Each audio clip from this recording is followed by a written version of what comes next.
Right now, talk about Melbourne property is everywhere. YouTube, podcasts, buyer's agents, everyone's got an opinion on where you should invest. But very few are talking about the suburbs you might want to avoid. And that's risky because not every suburb grows the same. Some look fine on the surface but have weak fundamentals underneath. I'm Gilbert, a property data analyst, investor, and self-proclaimed data nerd, and I've combined my experience in both to show you the 10 Melbourne suburbs I personally wouldn't invest in right now, and more importantly, the warning signs behind each one. Before I show you the list, let's quickly cover how we got here. Each of these suburbs has 5 or more red flags based on rising days on market, declining or flat price growth, high stock on market percentage, meaning there's too much supply, sharp increase in sale listings, vacancy rate above 5%, rental yields below 5%, and probable investor saturation risk. Using the SuburbsFinder tool, I filtered out over 300 Melbourne suburbs and narrow it to just 10 that consistently tick multiple warning boxes. Let's get into it. So the first one on the list is Cranbourne East. One of the signal risks that we've looked at is price hasn't really grown over the past 12 months. If you look at here, price has been stagnant since May 2022. And the other one that we've looked at is the stock on market percentage and the number of properties that are currently listed for sale has shoot up over the past 2 years. So, for example, on July 2024, sale listings was 86 and the stock on market percentage is 1.11. And right now, on April 2025, stock on market has doubled to 2.81 and the sale listings now is 218. So those are the warning signals that we've looked at for Cranbourne East. So an increase in total for sale listings indicate that there's a huge amount of supply coming into the market or currently in the market. And doubling the stock on market percentage also means that there are abundance of supply relative to the number of total houses within that area. And also, looking at the days on market hasn't really gone down. Hence, the price hasn't really affected yet. So next on our list is Officer.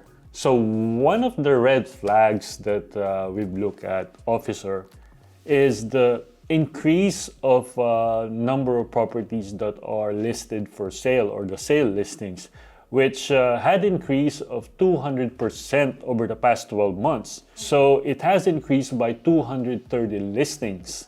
So that is alarming because it means that supply is outpacing demand. If we're gonna buy an Officer, it will take a while to experience capital growth. So in addition to that, even though the days on market is under 30 days, we can also see that the median price is not moving at all.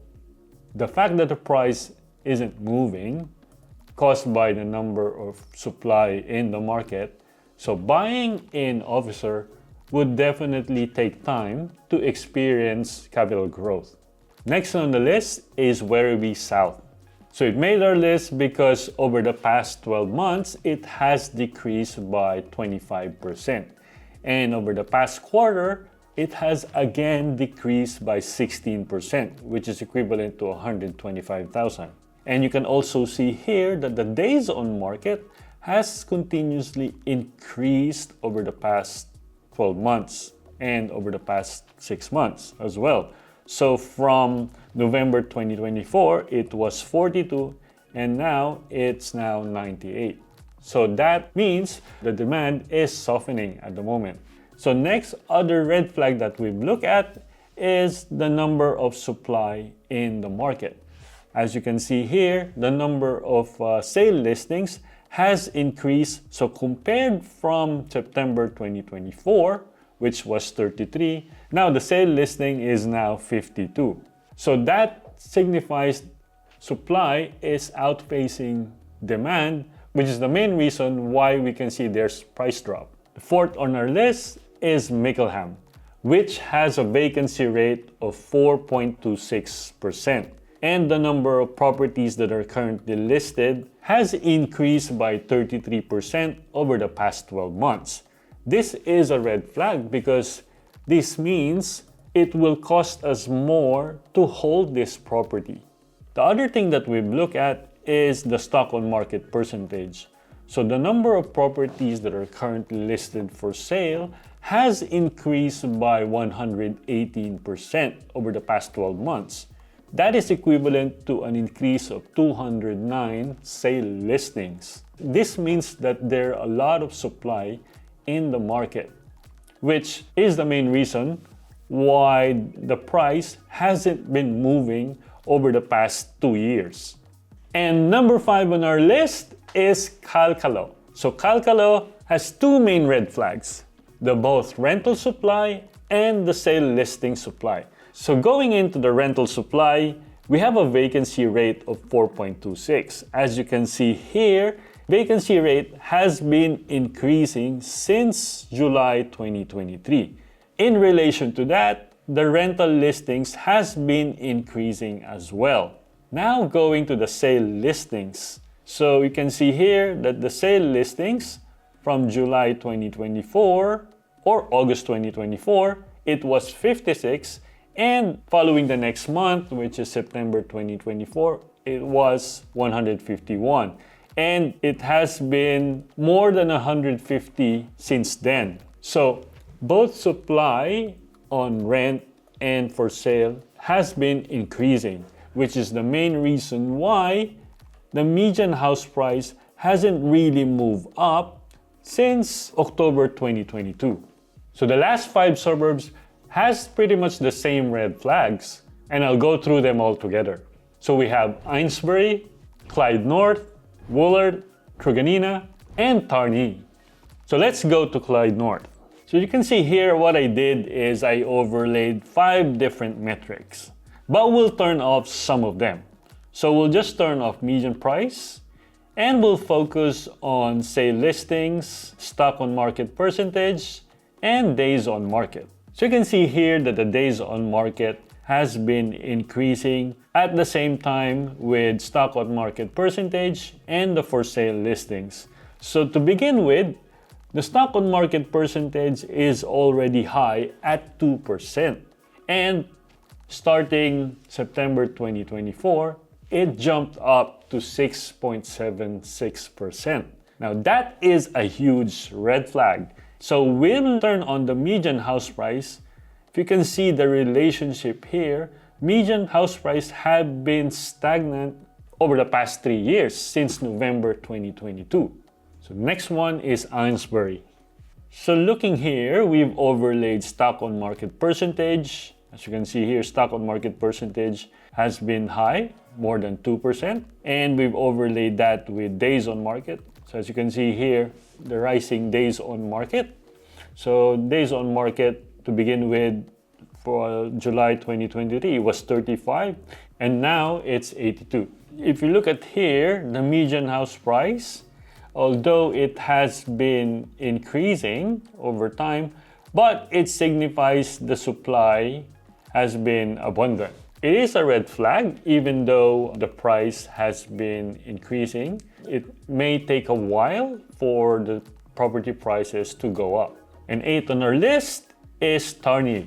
So looking at the median price alone, we can see here that the price has been really flat over the past 2 years since January 2023. Why? Because the days on market has been going up because of the rising supply or stock on market percentage has been going up as well. And if we look at inventory levels, so the inventory level has increased significantly. From July 2024, it was 3.6, and now at the moment it's 6.9. So roughly, it will take almost 7 months for all the stocks to be sold in the market.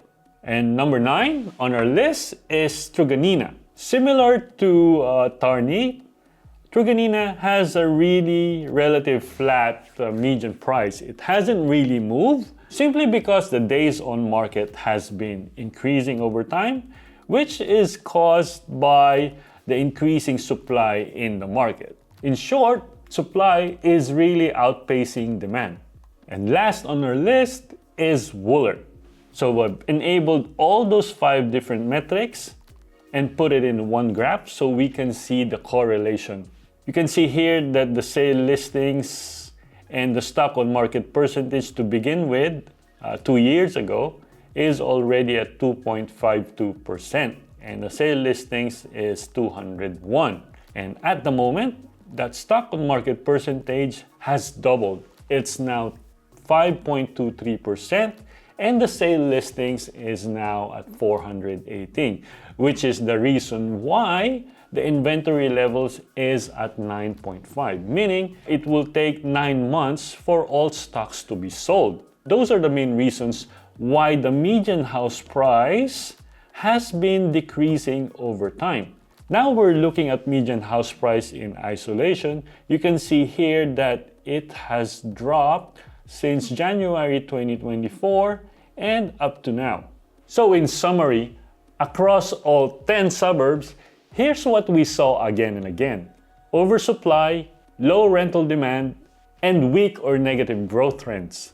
So for now, I'd avoid them altogether. So if you're serious about protecting your capital and finding suburbs that are actually primed for performance, use data, don't guess. Inside SuburbsFinder, you can compare any suburb across multiple data layers and instantly flag risk patterns like the ones we've shown today.